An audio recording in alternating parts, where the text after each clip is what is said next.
Mereka ini dia kerap bangun pagi mesti akan bersin. Bukan bersin satu dua je, dia bersin deret sampai 3-5 kali sederet pagi tu. Lepas tu hingus banyak je. Lepas tu asyik tonyoh hidung sampai ada berbekas di sini.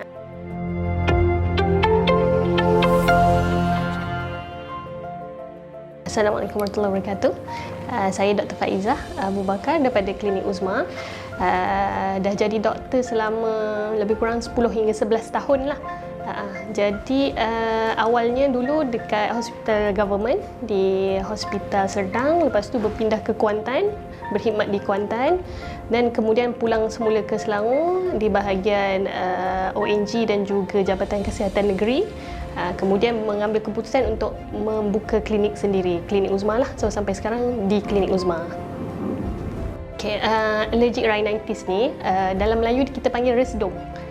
So kalau resdung ni dia orang tu dia akan menghidapi masalah yang hidung tersumbat, hingus banyak. Jadi bila hidung dia tersumbat pada waktu malam dan waktu tidur, jadi tidur dia akan terganggu. Jadi bila tidur terganggu, dia akan menghadapi masalah yang seterusnya, di mana waktu siang pula dia akan mengalami daytime somnolence kita panggil. So itu adalah waktu siang dia mengantuk. Kalau untuk budak-budak ramai juga yang ada allergic rhinitis. Di mereka ini waktu siang tu dia akan terganggu waktu pembelajaran mereka. Jadi pergi sekolah terganggu daripada segi pembelajaran. Kalau orang dewasa dari segi tempat kerja kurang fokus. Satu kesan melid kepada satu kesan yang lain lah.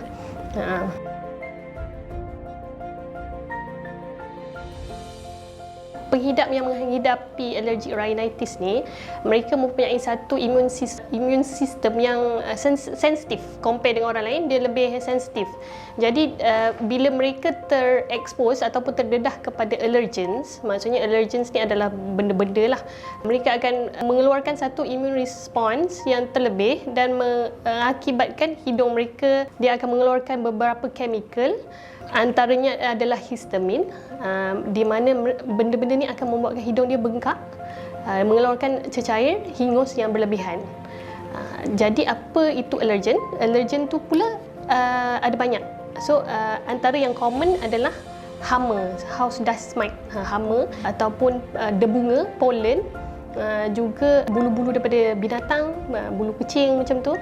So house dust mites ni boleh didapati di perabot kita, cadar kita, katil kita, bantal, semua tu boleh dapat. So kalau orang tu dia ada allergic rhinitis, dia akan lebih sensitif dan akan menghasilkan tindakan balas yang lebih compare dengan orang lain. Itu puncanya allergic rhinitis lah.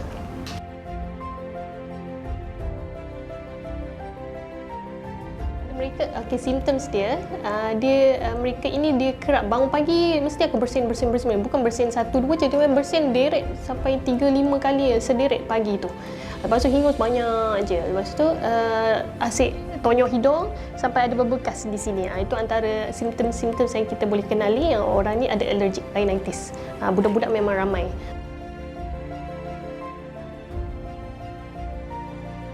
Jadi macam mana kita nak atasi masalah ni? First, kena pastilah dia ada allergic rhinitis. Yang keduanya, kita boleh ambil allergic test untuk mengetahui apa dia allergic kepada. Kita nak tahu allergen dia apa. Hama ke, makanan ke, ataupun debunga kurang sikit lah Malaysia ni. Kalau orang putih tu ada spring time ke, dia orang sensitif sikit. Ataupun bulu kucing, macam tu. So bila dah kenal pasti allergen tu apa, contohnya house dust mite, langkah seterusnya adalah untuk kita elakkan daripada kita terdedah kepada benda tu. Orang tu kena elakkan terdedah daripada house dust mite kalau dia allergic kepada hama. Jadi kena make sure bantal, katil dia semua bersih daripada hama, sentiasa bersih lah, sentiasa tukar cadar macam tu. Kalau dia allergic kepada bulu kucing, janganlah bela kucing. Macam tu. Dan seterusnya, kalau mereka ini penghidap yang kronik, agak lama, kritikal sikit, yang a bit severe, itu kena jumpa doktor dan mendapatkan rawatan dari segi ubat-ubatan. Ada certain ubat-ubat yang boleh diguna lah untuk nak kurangkan allergic rhinitis ni.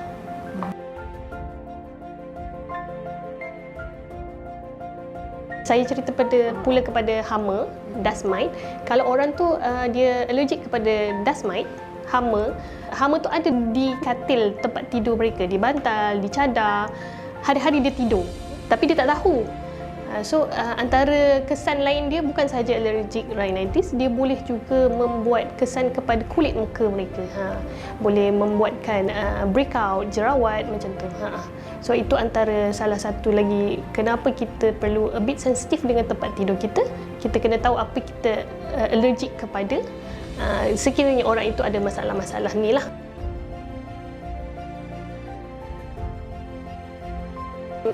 Jadi di sini saya nak pesan sedikit berkenaan tidur.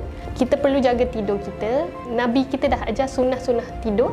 Ambil wuduk sebelum tidur. Sama seperti sleep hygiene. Sebaik orang Islam yang ada Islamic values, kita ikut sunnah Nabi. Bagaimana hendak tidur dan telah diajar oleh Nabi macam mana nak tidur. Nak dikatakan betapa pentingnya waktu tidur itu dijadikan sebagai ibadah untuk kita. Quality sleep, healthier life. Jadi tidurlah elok-elok.